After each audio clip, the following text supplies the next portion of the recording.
এর মধ্যে কি কোনো ঝামেলা চলতেছিল নাকি? ঝগড়া কাজ্জা ছিল শিষ্যের সাথে আগের থেকে? মাথা ফাটানোর পরে মুরিদ করলো, আগে করলো না, কারণ কেন? কারণটা কি? লড়েও না তার সঙ্গে, তার দিকে চায়ও না, তখন হাতে একটা লাঠি নিয়ে এরপরে মওদুদ চিশতির মাথায় বাড়ি দিয়েছিল। এই বাড়ি খেয়ে এরপরে সে যে ঘুমন্ত অবস্থায় ছিল, ঘুম ভেঙে গেছে। এবার আমার গুরুর কাছে জানিবার কিছু আছে, বলিবেন বলিবেন গুরু, বলবেন সবার মাঝে। আমার গুরুর কাছে আমি জানতে চাই, দয়া করে আপনি আমাকে একটু জানাবেন, একটু বলবেন। এই পৃথিবীতে এমন একজন গুরু ছিল, শিষ্য গুরুর মাথা ফাটাইয়া তারপরে গুরুর কাছে মুরিদ হইছে। আরে বাবা রে বাবা, হ্যাঁ, শিষ্য গুরুর মাথা ফাটাইয়া গুরুর কাছে মুরিদ হইছে। শুনছেন এই কথা? শুনছেন নি? না না না, আজকে শুনবেন। তাও মুসলমান ধর্মে, হিন্দু ধর্মের না। ওই যে নটা পাটনি, নারদ মুনি, এই কথা কইলে কিন্তু হবে না। মুসলমান ধর্মের মধ্যে একজন গুরু, শিষ্য তার মাথা ফাটাইয়া তারপর তার কাছে মুরিদ হইতে হইল, কারণ কি? এর মধ্যে কি কোনো ঝামেলা চলতেছিল নাকি? ঝগড়া কাজ্জা ছিল শিষ্যের সাথে আগের থেকে? মাথা ফাটানোর পরে মুরিদ করলো, আগে করলো না, কারণ কেন? কারণটা কি? এই বিষয় আসলে আজকে আমাদের গুরু আমাকে একটু জানাবেন, বুঝাবেন, আমরা শুনবো। ধন্যবাদ।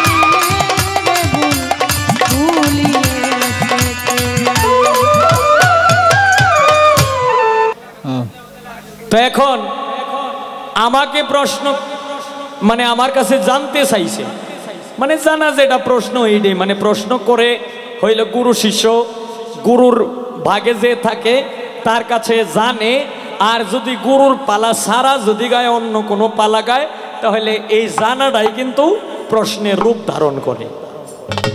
তাই সে জানতে চাইছে যে একজন শিষ্য গুরুর মাথা ফাটাইয়া এরপরে গুরুর কাছে বায়াত হইছে, এর কারণ কি?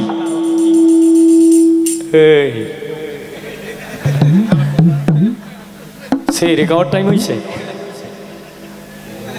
তা যাক না, মাইক ভালো, সাউন্ড ভালো, হয়তো জায়গার অভাবে সেটিংটা ঠিক মতো করতে পারি না।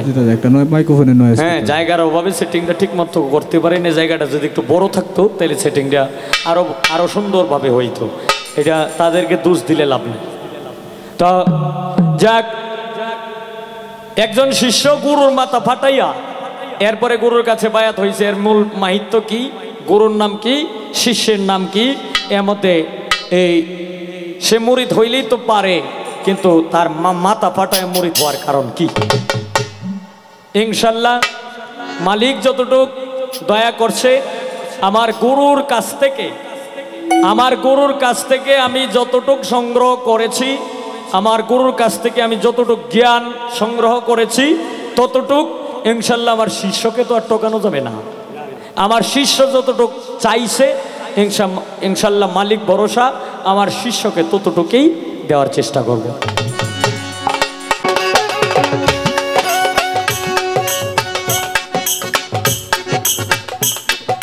ওরে আমার কাছে জানতে চাইলে আমার শিষ্য, এ আসরে তার কথা শুনিলাম বসিয়া, কোন শিষ্য গুরুর মাথা ফেটে গুরুর কাছে বায়াত গেল হইয়া। এই শিষ্যটার নামটা কি আমায় কইয়া দাও না, এই গুরুর নাম কি দয়াল আমায় কইয়া দাও না। আপনারা যদি ভাইরে থাকেন একটু চোখ, তাহলে গুরু শিষ্য পালা গাইতে পারবো খুব। আর যদি আপনারা গানের মধ্যে করেন গন্ডগোল, তাহলে গানের মধ্যে হইতে পারে ভুল।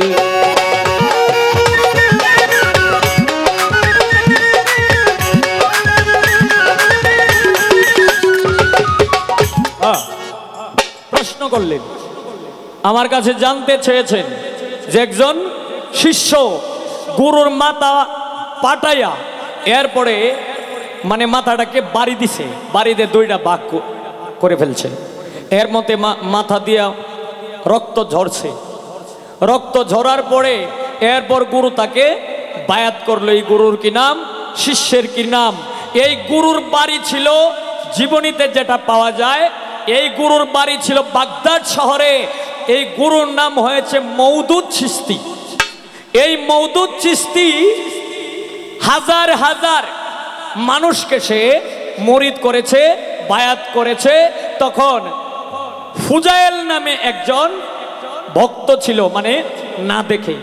তখন এই ফুজাইল একজন কিন্তু আছে উজাইল নবী, কিন্তু উনি না। কিন্তু এই ফুজাইল নামে একজন এই মওদুদ চিশতির অন্ধভক্ত ছিল, যে মওদুদ চিশতি একজন ভালো একজন পীর, ভালো একজন আল্লাহর অলি। তখন মানুষের কাছ থেকে খবর পায়া এরপরে সে এই মওদুদ চিশতির দরবারে গেলেন। তখন এই মওদুদ চিশতি তখন কি করলো, ফুজাইলকে দেখেই বুঝতে পেরেছে যে সে আমাদের মতো সাধারণ মানুষ না, সে হচ্ছে আমাদের চাইতে, আমার চাইতেও আরো ঊর্ধ্বের মানুষ। কারণ এই মওদুদ চিশতির চাইতেও তার জালালি শক্তি তার বেশি ছিল ফুজাইলের, যে কারণে এই ফুজাইলকে দেখে এই মওদুদ চিশতি সে ঘুমন্ত অবস্থায় রত হয়ে গেল। এরপরে কত হাজার হাজার শিষ্য বানিয়েছে, কিন্তু মওদুদ চিশতি ফুজাইলকে বায়াত করবে না, এরকম একটা ঘুমন্ত অবস্থায় মানে ভাব ধরলো, একটা ঘুমন্ত অবস্থায় রত হয়ে গেল। তখন এই ফুজাইল মওদুদ চিশতিকে ডাকে যে হে দয়াল, আমি আপনার কাছে আসছি বায়াত হওয়ার জন্য, আপনি আমাকে বায়াত করেন। হে দয়াল, আপনি ঘুমন্ত অবস্থায় আছেন, ঘুমটা ভাঙ্গুন, আপনি আমাকে বায়াত করুন। কিন্তু এমন ঘুম দিছে মওদুদ চিশতি, তার ঘুম ভাঙ্গে না। তখন এই মওদুদ চিশতি যখন কথা বলে না, লড়েও না, তার সঙ্গে তার দিকে চায়ও না, তখন হাতে একটা লাঠি নিয়ে এরপরে মওদুদ চিশতির মাথায় বাড়ি দিয়েছিল। এই বাড়ি খেয়ে এরপরে সে যে ঘুমন্ত অবস্থায় ছিল, ঘুম ভেঙে গেছে। ঘুম ভেঙে যাওয়ার পরে দেয়া উনি দেখছে যে মাথা দিয়ে রক্ত ঝরছে, কিন্তু রক্ত ঝরার পরে দেয়া উনি আবার ধ্যান করে বুঝতে পারলো যে তার জালালি শক্তি আছে ঠিকই, কিন্তু সে কারো কাছে বায়াত হয় নাই। হাদিস কোরআন অনুযায়ী এই ফুজাইলকে বায়াত করলেন।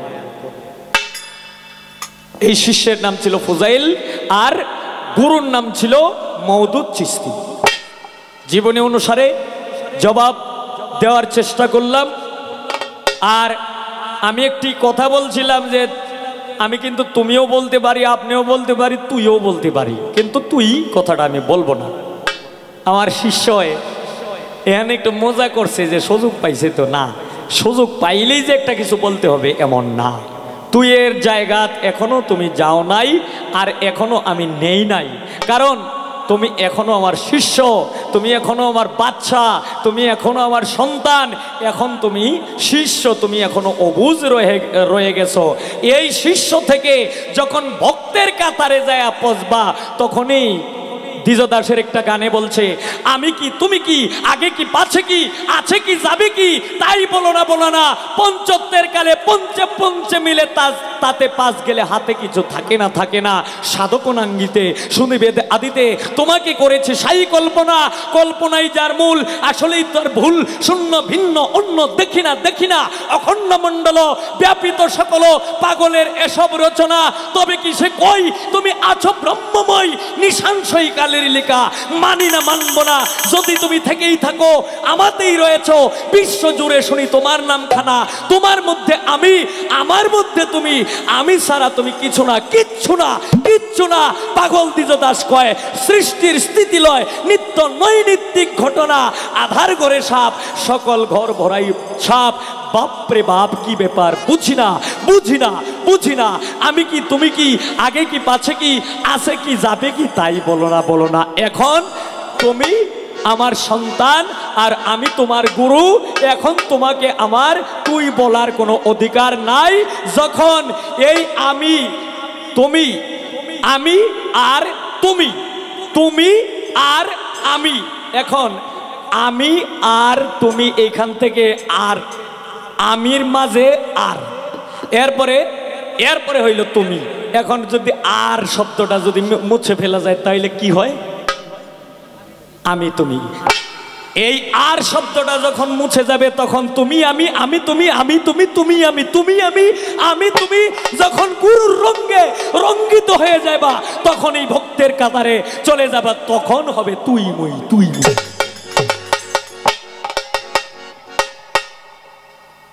শেষ করলাম এখন।